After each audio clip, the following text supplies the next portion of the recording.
I certainly hope that's not true. I want to thank, first of all, I just want to thank you for having me here.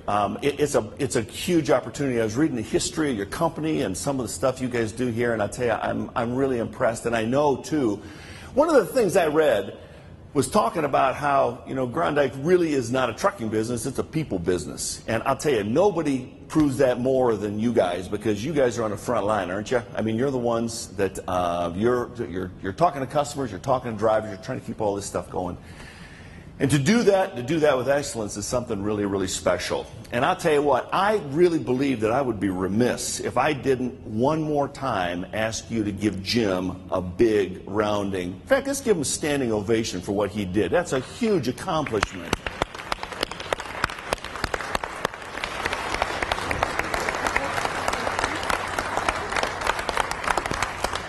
He didn't pay me for that either. It's not very often you have a star in your midst, is it? I'd laugh. I walked in here. Look, our time's going to go real fast, so I'm going to have to talk kind of fast. Is that cool? I don't do a lot of fancy PowerPoints or anything like this. I'm just going to talk to you, tell you a couple stories. Is that good? But before you know, it'll be lunch. I kind of had to laugh. When I walked in, I saw the food out there, and it reminded me of this story. There was once a guy, a principal. He had all his people there from the board out for a breakfast, much like this. Well, come about 9 o'clock, he was already starting to get hungry already. He'd eaten all the eggs and potatoes and stuff, but he was ready for lunch. He was curious what they were going to have, so he walks to the back, and there's a house phone back there, And he gets on the phone, calls someone back in the kitchen, and said, "Hey, what are we having for lunch today?" Some kid in the back, busboy, picked up and said, "Well, you know what, we're going to have, oh, by the way, this principal was a pretty big guy." Busboy said, "Well, we're going to have potatoes and gravy," and, oh, he said, "The principal's really fat, so we're going to make him a salad." The principal said, "Do you know who this is?" The kid says, "No." He said, "This is the principal." But the kid said, "Well, do you know who this is?" The principal says, "No." He said, "So long, fatty." Ever feel like doing that with any of the people you get on your phones? Let me ask you a question. Why are you here? Why are you here? Anybody tell me? Yeah. Learn how to be a better wingman. Wingman. Very good. Anybody else? Wow, no one knows why they're here. Let's start there. Let's start with, I tell you what I do when I do. I want to talk a little bit about I guess you could call it the elephant in the room. Because when, we've all seen the statistics about, driver retention and all that kind of stuff. And it's a huge thing here at Grondike, and you guys know better than anybody else. I'll tell you what, you have forgotten more about trucking than I know. You've probably forgotten more about dealing with difficult people than I know. I sometimes look at myself and say, what can I possibly share with you? Maybe what I can share, if anything else, is maybe just to serve as a reminder of some things that maybe you already knew, but you forgot you knew. Hopefully, maybe I can do nothing more than to bring and to share some light on you. Because you know what? The reality is you got to have the right people in the right place. We've learned that from all the stuff we've done with college football. How many of you heard, Kevin spoke here last week. Did any of you talk to anybody that heard him? Is it possible? Any of you heard him? Okay. We work with a lot of football teams. We work with a lot of teams, period, but athletic teams, corporate teams, trying to figure out how do you go about making people just step it up just a little bit higher. One of the things I found, and it's so true, is it really is not about doing your job better. To me, it's really about how do you go about having a great life. The bottom line is you want to do good, you want to enjoy what you do. What you really want, what everybody wants, is to have a really great life. Raise your hand if that's you. If you could figure out a way to make that into your job, that'd be even better. And the reality is you kind of can. You don't have to always be, sometimes it's particularly in your spot. I'm sure sometimes the drivers drive you crazy. Some of the customers drive you crazy, and you just want to change people. Reminds me of that story. A guy came back from a business trip. Walked in the door, his wife was standing there. She's all dressed up, man. She's beautiful. She's got her luggage all around her. He says, "What's up?" She says, "I'm leaving you." He says, "You're leaving me?" She says, "I can't take it anymore. I'm out of here." He says, "Well, is there another man?" She said, "There's got to be." I'm going to tell you something. When it comes to drivers, when it comes to customers, one of the things that's so true, and you already know this, I'm going to demonstrate this a couple different ways, but you know what? Sometimes it's not who they are, it's what they are around you. And you can push people. I'll tell you, you can do some amazing things with people if you just practice a couple real simple things. When we work with the teams, I'll tell you what, you got any football fans here? Of course, man, probably a lot of them. You know, I'm from Ohio originally, and the Buckeyes just won the national championship in college football. Let me ask you a question, because this is so true. This is true every year, year after year. Why do you think the Ohio State Buckeyes won the national championship in football? Why do you think? Because they had a better coach? Because they had better players? Because they had better personnel in the back office? Because they had better fan base? Because they're from Ohio? I don't think so. They won for one reason and one reason alone. They blocked better and they tackled better. They blocked better and they tackled better. They're tackling those Oregon and those Alabama guys all over the place. And blocking, they're making holes so big, pardon the pun, you can drive a truck through it. The reality is this. Sometimes it doesn't matter how good all this stuff is. You got to do the basics. And all I want to do today, in the very limited time I have, is just talk to you about some of the very basics. Is that good? Sometimes, though, you need to be shooken up a little bit. There's a great story that's told about a guy. His name was Lieutenant Commander Lewis Pugh. He was in the British SAS. It's like the Navy SEALs for Great Britain, England. And when he got out, he was a commander, and when he got out, he was really concerned about the environment. So what he decided he was going to do is he was going to do these physical acts. He was such a successful soldier. He thought, well, you know what? How can I spotlight this? The pretty much global warming is what he was concerned about. He found out that the North Pole is actually, it's not frozen anymore. I don't know if you knew that or not. It's just an ocean, open water. So what he decided he would do is he would set out on a mission to go up there and swim the North Pole. He did this about probably 8 or 9 years ago. So he got himself ready, trained like crazy. This is a true story. Standing on the edge. In fact, they had a boat up there. He was going to swim about 1 kilometer across the open North Pole. He stood there on the edge of the boat. Now, the water is below zero. And he decided that what he was going to do is he was going to do this the SAS way, the Special Forces way. Speed and aggression. That was kind of their calling card. Do everything fast and be aggressive and violent. As violent and mean as you can. So that's the way he was going to attack this. So he was on the edge of the boat. He dove in and he started swimming. In the story he tells, he was instantly, he said he felt like he had needles going in all over his body, if you can imagine this. He swam with speed and aggression for 1 kilometer and he finished it. Came out, nearly died. By the way, I don't know if you watch, there's talks, he's got videos online, you can watch him talking about this. Really raised a lot. I mean, it was unbelievable. Several years later, the hoopla from all that thing kind of died down, so he figured he needed to do something else. He discovered that up on the side of Mount Everest, the lakes are starting to melt. 18,000 feet in the air, the lake, they're just ice fields, now they're lakes. He thought, I'm going to swim Mount Everest. So he took him up there and he trained and practiced and did all the same stuff that he did to swim the North Pole. There he is standing there. He's got his Sherpas all around him. Carried all this stuff up the mountain. He's going to dive this, he's going to hit this with speed and aggression, just like he did the North Pole. He dove in the water, bam, that fast. He felt those needles all over. He took about 3 or 4 strokes with speed and aggression and started to sink. In fact, it was so bad that the Sherpas, after about 20 feet, had to fish him out of the water. He almost died. He couldn't figure out what was going on.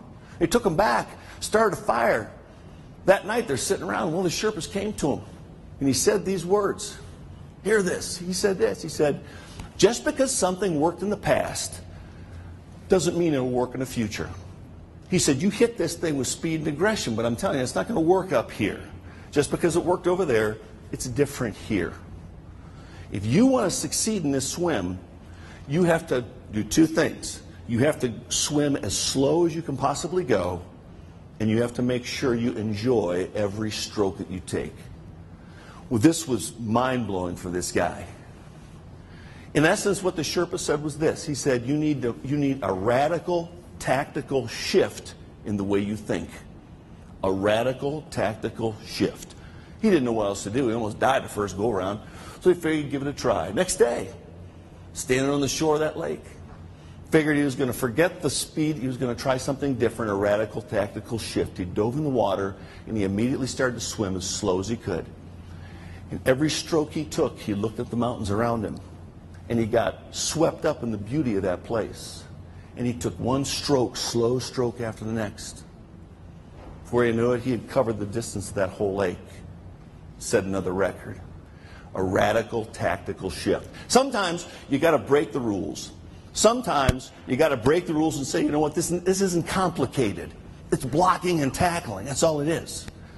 All these games sometimes can be so simple, but we get so buried by details and people and personalities and problems and conflicts and arguments. We get so buried with this stuff that we can never really break out and get back to the very, very simple things. Sometimes things have been going on so long, particularly you new people. You know, you get popped into a system here.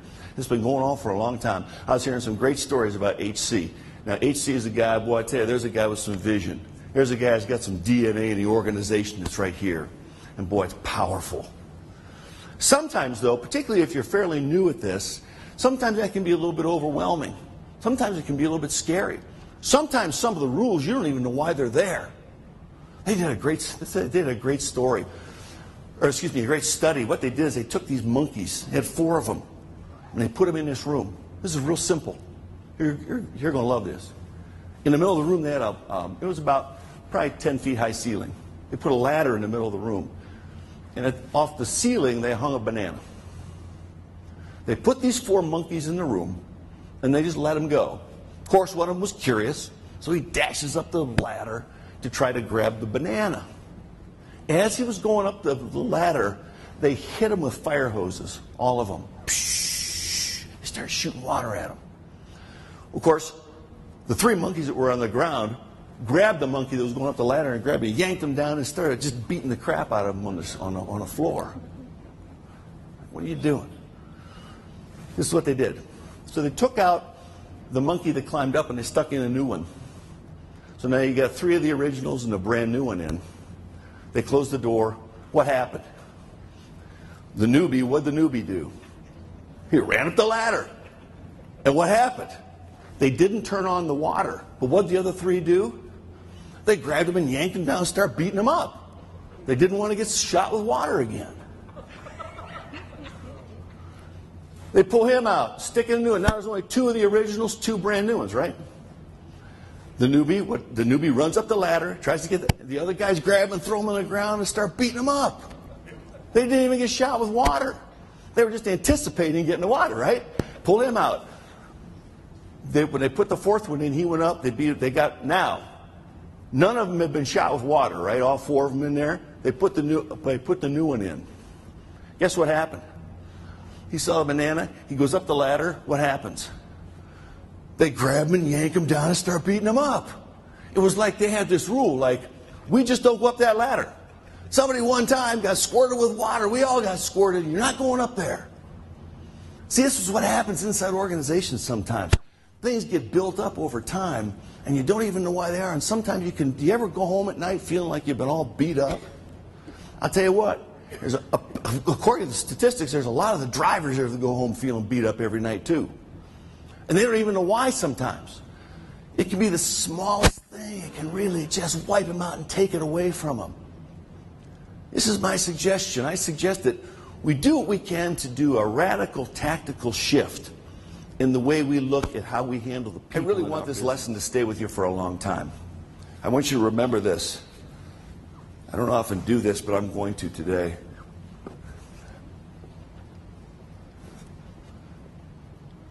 You guys uncomfortable with getting your clothes dirty? Thank you. I'm going to talk about 3 things. 3 very, very, this is the blocking and the tackling of developing great relationships with everybody in your whole world. For the purpose, I'll tell you, it's for the purpose of having a great, great life. Trust me on this. Everything begins with a great vision. Great vision. You've heard that before, right? You heard that before? Raise your hand if you heard it. You got to have good vision. Alrighty. You know what? One of the things I really like about what Greg's done here, what the whole leadership team has done, is they've talked at length to you about some really important things. They put you through training. They really care about you doing a great job. They, like HC and everybody else in this organization all the way up, has a great vision about where you guys can go. So rather than hearing vision, I want you to see it. Now bear with me here. Can you all see this okay? Holy moly, is this strong? Woo! If I start getting lightheaded, will someone come up and resuscitate me here? Now, I can already tell you probably should not try to do this at home because you could really mess this up. You see the eyes? It's your vision. It's your vision. Everything starts with vision. Self-talk starts with vision. Changing the people around you starts with vision. I'll tell you what, man. Here's an airplane ride I'd have done anything to be on about 50 years ago. Young artist hired this plane to fly him around this swamp. He goes, go to the right. He says, right down there, man, I can see it. This big white castle coming up from that blank spot down there, empty spot. And people are going to come from all over the world to see my castle. He said, go to the left. He says, right over there, I can see it, around those lakes. Little pavilions where people can come from all over the world and share their culture. He said, go to the right. He says, right over there, man. I can see it. It's a working movie studio where people can come and find out about the wonder of motion picture. Who was the artist? Say it loud. Walt Disney himself. You know, sometime shortly after the opening of Epcot Center, Walt Disney had died. His nephew was giving some dignitaries a kind of a tour around the whole property. One of the reporters stopped and said, hey, isn't it kind of sad your uncle couldn't be here to see all this? His nephew turned to him and said, you know what? My uncle did see it. That's why it's here.